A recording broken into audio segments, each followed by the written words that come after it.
ರಾಜೆ ಮತ್ತೆ ನಿಂಗವನ್ ಕೆಮಿಸ್ಟ್ರಿ ನೋಡ್ಬಿಟ್ಟು ರಚಿತಾ ರಾಮ್ ಅವ್ರಿಗೆ ಮದ್ವೆ ಆಗ್ಬೇಕು ಮಗು ಮಾಡ್ಕೋಬೇಕು ಅಂತ ಹೇಳ್ಬಿಟ್ಟು ತುಂಬಾ ಅನ್ಸಿದ್ಯಾ ಅಂತ. ಹಾ ಇಲ್ಲ, ನಾನು ಹೇಳದ್ನಲ್ಲ ಮದ್ವೆ ಈ ವರ್ಷ ಪ್ಲಾನ್ ಮಾಡ್ತಿದ್ದೀನಿ ಅಂತ. ಯಾಕಂದ್ರೆ ಅಷ್ಟು ಸೊಗ್ಸಾಗಿದೆ ನಿಮ್ ಸಾಂಗ್ ಅಲ್ಲಿ ಆಗಿರ್ಬೋದು, ಆ ಒಂದು ಪ್ರೀತಿ ಬಾಂಧವ್ಯ ಆಗಿರ್ಬೋದು. ನೀವು ಅವತ್ತು ಕೂಡ ಹೇಳಿದ್ರಿ ಶಿವಣ್ಣ ಮತ್ತೆ ಗೀತಕ್ಕನ್ ನೋಡಿದ್ರೆ ನನ್ಗಂಗ ಅನ್ಸುತ್ತೆ ಅಂತ. ಸೊ ಈ ರೋಲ್ ನೋಡಿದಾಗ ಎಲ್ಲೋ ಒಂದ್ಸರಿ ಅನ್ಸಿರುತ್ತಲ್ವಾ, ಯಾಕೆ ನಾವು ಈ ಸ್ಟೇಜ್ಗೆ ಹೋಗ್ಬಾರ್ದು ಅಲ್ಲ, ಅದು ಬಟ್ ನಾವಿಬ್ರು ಮಾತಾಡ್ತಿದ್ವಲ್ಲ ಮಂಗಳ,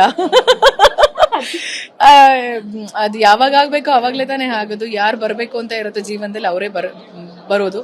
ಸೊ ಮೇಡಮ್, ನಿಮ್ದು ನಿಂಗವ ಕ್ಯಾರೆಕ್ಟರ್ಗೆ ಏನಾದ್ರೂ ನಿಮ್ಮ ಒಂದು ಲೈಕ್ ಏನಾದ್ರೂ ಚೇಂಜಸ್ ಮಾಡಿದ್ಯಾ ನಿಮ್ಮಲ್ಲಿ? ಏನಾದ್ರು ನಿಂಗವ ಕ್ಯಾರೆಕ್ಟರ್ ಇವರಲ್ಲಿರೋ ಒಂದು ಕ್ಯಾರೆಕ್ಟರ್ ನನ್ಗೆ ಇಷ್ಟ ಆಯ್ತು, ನಾನು ಇದನ್ನ ನನ್ನ ರಿಯಲ್ ಲೈಫಲ್ಲಿ ಅಳವಡಿಸ್ಕೋಬಹುದು, ಆ ತರದ್ದು ಏನಾದ್ರು ಒಂದು ಚೇಂಜಸ್ ಆಗಿರ್ಬೋದು ಏನಾದ್ರು ನಿಂಗವದಲ್ಲಿ ಇರುವಂತ ಒಂದು ಧೈರ್ಯ, ಒಂದು ಶಕ್ತಿ, ಆ ಒಂದು ನಂಬಿಕೆ, ಆಮೇಲೆ the way she take care of her family, ಅದೆಲ್ಲ ಎಲ್ಲ ಹೆಣ್ಮಕ್ಳು ಅಡಾಪ್ಟ್ ಮಾಡ್ಕೋಬೇಕಾಗಿರೋಂಥ ಒಂದು ಸಣ್ಣ ಏನಂತಾರೆ ಬಿಹೇವಿಯರ್ ಅದು. ಸೊ ಅವಳು ಯಾರಿಗೂ ಹೆದರೋಳೆ ಅಲ್ಲ. ಪ್ರಾಬಬ್ಲಿ ಗಂಡ ಸ್ವಲ್ಪ ಬೇಡ ಬೇಡ ಅಂತ ಭಯ ಪಟ್ರು ಅವಳು ನಿಂತ್ಕೊಂಡಿರ್ತಾಳೆ. ಏನಕ್ಕೆ, ಯಾಕೆ ಹೋಗ್ಬೇಕು, ನಾವು ಇಲ್ಲೇ ನಿಂತು ಇದ್ದು ಸಾಧಿಸೋಣ ಅಂತ. ಸೊ ಆ ಛಲ ಇರ್ಬೇಕು ಪ್ರತಿಯೊಬ್ಬ ಹೆಣ್ಮಗ್ಳಿಗೂ. ಸೊ ಇಷ್ಟು ಹೇಳ್ಬೋದು, ಛಲ ಇರ್ಬೇಕು ಪ್ರತಿಯೊಬ್ಬ ಹೆಣ್ಮಗ್ಳಲ್ಲಿ. ಮತ್ತೆ ಇವಾಗ ಸ್ಯಾಂಡಲ್ವುಡ್ ಅಲ್ಲಿ ಒಂದು ಇದಾಗಿ ಹೋಗ್ಬಿಟ್ಟಿದೆ ಮ್ಯಾಮ್, ಒಂದು ಸಿನಿಮಾ ಚೆನ್ನಾಗಿದ್ರೆ ಅದ್ರ ಬಗ್ಗೆ ರಿವ್ಯೂಸ್, ನೆಗೆಟಿವ್ ರಿವ್ಯೂಸ್ ಹಾಕುವಂಥದ್ದು. ಸೊ ಅದ್ರ ಬಗ್ಗೆ ರಚಿತಾ ರಾಮ್ ಅವರು ಏನ್ ಹೇಳ್ತಾರೆ? ಬಿಕಾಸ್ ಈಗ ಅಫ್ಕೋರ್ಸ್ ನೆಗೆಟಿವ್ ಮಾಡೋರು ಇರ್ತಾರೆ, ಪಾಸಿಟಿವ್ ಮಾಡೋರು ಇರ್ತಾರೆ. ಸೊ ಅವ್ರು ಅಂಥವ್ರ ಬಗ್ಗೆ ಅಂದ್ರೆ ಒಂದು ಇಂಡಸ್ಟ್ರಿ ಬೆಳಿಬೇಕು ಅಂತಂದ್ರೆ ಎಲ್ಲರೂ ಒಗ್ಗಟ್ಟಾಗಿರ್ಬೇಕು, ಎಲ್ಲ ಸಿನಿಮಾನು ಚೆನ್ನಾಗ್ ಆಗ್ಬೇಕು ಅನ್ನೋದು ಇದನ್ನ ಜಾಸ್ತಿ ನೋಡ್ತಾ ಇದೀವಿ ನಾವು ಇತ್ತೀಚೆಗೆ. ಸೊ ಅದ್ರ ಬಗ್ಗೆ ಏನ್ ಹೇಳ್ತೀರಾ? ಅಯ್ಯೋ, ಬೇಜಾರಾಗತ್ತಿದು. ನೆಗೆಟಿವ್ ಏನಕ್ಕೆ ಮಾಡ್ತಾರೆ ಅಂತ ನಂಗೆ ಅರ್ಥನೇ ಆಗ್ತಾ ಇಲ್ಲ. ಏನಿದೆ ಅಂತ ನೆಗೆಟಿವ್ ಮಾಡ್ತಾರೆ? ನಮ್ಮ ಸಿನಿಮಾ ನಮ್ಮ ಭಾಷೆ ಸಿನಿಮಾ ಅಂತ ಬಂದಾಗ ಯಾಕೆ ಎಲ್ಲರೂ ಹಾಳು ಮಾಡೋದಕ್ಕೆ ನೋಡ್ತಿದ್ದಾರೆ ಅಂತ ಗೊತ್ತಿಲ್ಲ.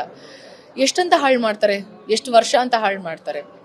ಇಲ್ಲಿ ನಾವೇನೋ ಹಾಳು ಮಾಡೋದಕ್ಕೆ ಅಂತ ಹೋದಾಗ ಬೇರೆ ಭಾಷೆ ಸಿನಿಮಾ ಬಂದಾಗ ಅಲ್ಲಿರೋರ್ಗೆ ಏನನ್ಸುತ್ತೆ ಅಂದ್ರೆ ಇವ್ರು ಇಂಡಸ್ಟ್ರಿ ಅವ್ರ ಸಿನಿಮಾ ಚೆನ್ನಾಗಿ ಮಾಡ್ತಿಲ್ಲ ಅನ್ಸುತ್ತೆ. ಅದಲ್ಲ, ಸಿನಿಮಾ ಚೆನ್ನಾಗಿ ಮಾಡ್ತಿದೀವಿ, ಬಟ್ ಕೆಲವರು ಹೇಳ್ತಾರಲ್ಲ, ಗೊತ್ತಿಲ್ದೇ ಇರುವಂತ ಕೈಗಳೆಲ್ಲ ಸೇರ್ಕೊಂಡು ಸಿನಿಮಾನ ಕೆಳಗಡೆ ಇಳಿಸ್ತಿರುವಂಥದ್ದು, which is really not appreciable. ಅದು ಒಳ್ಳೆ ಬೆಳವಣಿಗೆ ಅಲ್ಲ ಅಂತ ಹೇಳಕ್ ಇಷ್ಟಪಡ್ತೀನಿ.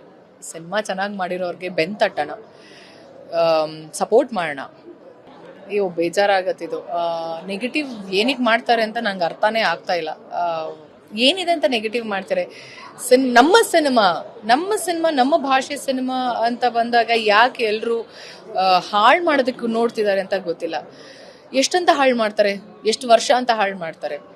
ಇಲ್ಲಿ ನಾವೇನೋ ಹಾಳು ಮಾಡೋದಕ್ಕೆ ಅಂತ ಹೋದಾಗ ಬೇರೆ ಭಾಷೆ ಸಿನಿಮಾ ಬಂದಾಗ ಅಲ್ಲಿರೋರ್ಗೆ ಏನನ್ಸುತ್ತೆ ಅಂದ್ರೆ ಇವ್ರು ಇಂಡಸ್ಟ್ರಿ ಅವ್ರ ಸಿನಿಮಾ ಚೆನ್ನಾಗಿ ಮಾಡ್ತಿಲ್ಲ ಅನ್ಸುತ್ತೆ. ಅದಲ್ಲ, ಸಿನಿಮಾ ಚೆನ್ನಾಗಿ ಮಾಡ್ತಿದೀವಿ, ಬಟ್ ಕೆಲವರು ಹೇಳ್ತಾರಲ್ಲ, ಗೊತ್ತಿಲ್ದೇ ಇರುವಂತ ಕೈಗಳೆಲ್ಲ ಸೇರ್ಕೊಂಡು ಸಿನಿಮಾನ ಕೆಳಗಡೆ ಇಳಿಸ್ತಿರುವಂಥದ್ದು, which is really not appreciable. ಅದು ಒಳ್ಳೆ ಬೆಳವಣಿಗೆ ಅಲ್ಲ ಅಂತ ಹೇಳಕ್ ಇಷ್ಟಪಡ್ತೀನಿ.